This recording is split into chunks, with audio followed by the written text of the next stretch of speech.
मुलाकात बने रही हमारे साथ। नमस्कार, मैं हूं अमीश देवगन। क्या आंदोलन के नाम पर देश में कोई बड़ा प्रयोग चल रहा है और क्या आंदोलन को बहाना बनाकर मोदी सरकार पर निशाना साधा जा रहा है? क्योंकि बार बार एक जैसी घटना होना सिर्फ संयोग नहीं हो सकता। पहले किसी कानून का विरोध होता है, फिर शांतिपूर्ण प्रदर्शन का दावा करके आंदोलन को शुरू किया जाता है, स्क्रिप्ट एक जैसी है, और फिर हिंसा का खेल शुरू हो जाता है।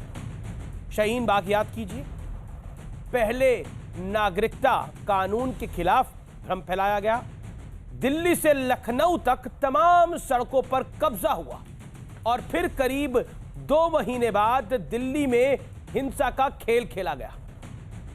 इस बार भी पैटर्न, तरीका ठीक वैसा ही है। ना कोई मंडी बंद हुई, ना एमएसपी खत्म हुई, ना कानून लागू हुआ, लेकिन भ्रमजाल फैलाया गया, मोदी विरोधियों के रेडीमेड मंच दिया गया और फिर 26 जनवरी के दिन लोकतांत्रिक मर्यादा को रौंद के शर्मनाक कोशिश हुई। लेकिन एक और बात हर आंदोलन में कॉमन है, हर आंदोलन यह साबित करने की कोशिश करता है कि मोदी सरकार के दौर में देश बर्बाद हो गया है।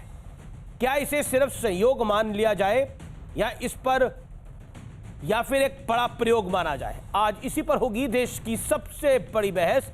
आंदोलन बहाना है, मोदी निशाना है। आज का आर पार, देश की सबसे बड़ी बहस इसी पर।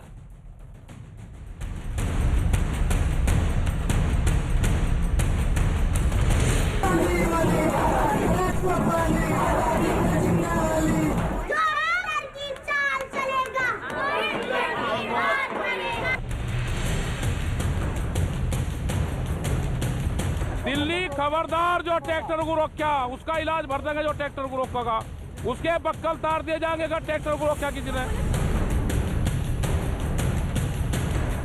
आज हमारा नौजवान मचल रहा है, ये नेतृत्व एक सीमा तक ही उसे रोक सकता।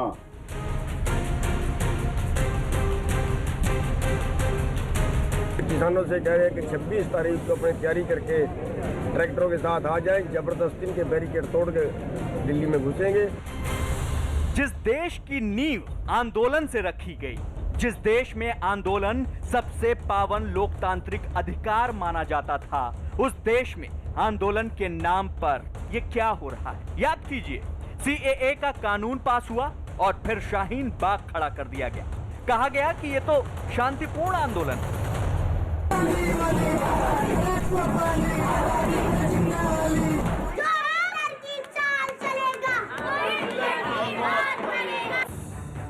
विपक्ष को रेडीमेड मंच मिल गया मोदी सरकार को कोसने के लिए। जो भी कुर्बानियां देनी हो उसके मैं भी शामिल होने को तैयार हूं।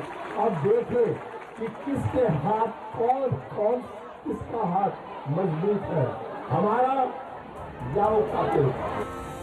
और फिर पिछले साल फरवरी में दिल्ली सुलग उठी।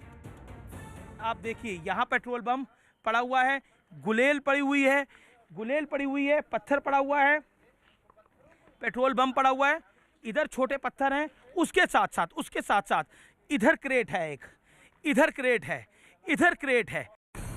आखिर ये क्या पैटर्न है? लोगों को भड़काओ, आंदोलन खड़ा करो और फिर हिंसा का तांडव मचाओ। यही पैटर्न किसान आंदोलन के नाम पर दिख रहा है। न मंडी बंद हुई, न एमएसपी खत्म हुई, लेकिन भ्रमजाल का आंदोलन खड़ा हो गया। प्रधानमंत्री के लिए मृत्युगान गाया गया। मोदी मर जा तू,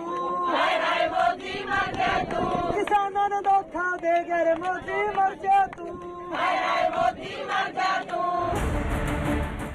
और फिर 26 जनवरी को आंदोलन के शांति दूतों ने दिल्ली में तांडव मचाया, लोकतांत्रिक मर्यादा को रौंदने की कोशिश हुई। आरोप उन्हीं किसान नेताओं पर है जो शांतिपूर्ण आंदोलन के कर्ता धर्ता बने बैठे थे। पहले राकेश टिकैत ने बक्कल उखाड़ देने की धमकी दी। दिल्ली खबरदार, जो ट्रैक्टर को रोका उसका इलाज भर देंगे, जो ट्रैक्टर को रोकेगा उसके बक्कल तार दिए जाएंगे अगर ट्रैक्टर को रोका किसी ने। और फिर यही राकेश टिकैत आंसू बहाने लगे। अगर बिल वापसी नहीं हुए, अगर कानून वापसी नहीं होंगे तो राकेश टिकैत आत्महत्या राकेश टिकैत के आंसू सबको दिख गए। केजरीवाल ने कहा, मैंने फोन पर बात की। मनीष सिसोदिया मिलने पहुंच गए। अखिलेश यादव ने फोन कर लिया। राहुल गांधी और प्रियंका वाड्रा ने समर्थन में ट्वीट कर दिया। लेकिन किसी को उन 350 पुलिस वालों के परिवार के लोगों के आंसू नहीं दिखे जो हिंसा के तांडव में घायल हो गए। उमर खालिद, शर्जील इमाम, सपूरा जरगर के लिए आंसू निकलते हैं, लेकिन अंकित शर्मा के लिए आंसू सूख जाते हैं। पिछले साल दिल्ली हिंसा में घायल हुए डीसीपी अमित शर्मा के परिवार के आंसू किसी को नहीं दिखे। और याद कीजिए, कश्मीर से 370 हटा तब भी देश में आग लग जाने का भ्रम फैलाया जा रहा था। आखिर ये कौन लोग हैं जो इसी देश में बैठकर दुनिया में भारत की बदनामी का एजेंडा चला रहे हैं, हिंसा का तांडव मचा रहे हैं? बार बार ये बताने की कोशिश हो रही है कि 7 साल में देश में सब कुछ बिगड़ चुका है। इसी पर होगी देश की सबसे बड़ी बहस। आंदोलन बहाना, मोदी निशाना।